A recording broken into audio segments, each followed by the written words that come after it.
From VOA Learning English. This is the Education Report. 60 years ago, the highest court in the United States changed American education. On May 17, 1954, all 9 judges of the Supreme Court ruled against racial separation in public schools. The court said such segregation in schools violates the United States Constitution. At that time, many school systems had separate schools for white students and black students. The segregation was the result of the court ruling from 1896. That decision permitted so-called separate but equal schools.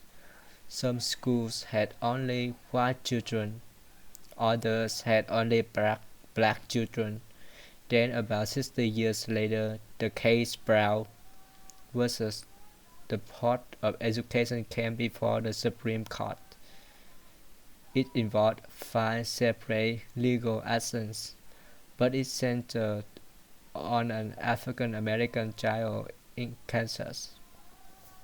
Linda Brown lived just a short distance from a school, but she was forced to travel across town to a black school because the school near her permitted only white students. Anderson Farkas teaches law at Howard University in Washington, D.C. He says the case ended official racial separation in U.S. schools, but he also criticizes the ruling. He says it should have set a time by which segregation had to end. Some segregated schools did not obey the Supreme Court ruling until the 1960s. Even today, many schools are still effectively segregated. In 2012, the Civil Rights Project at the University of California studied racial population in schools.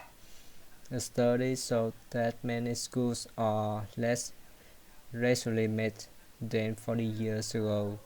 The study says social and economic issues are partly to blame.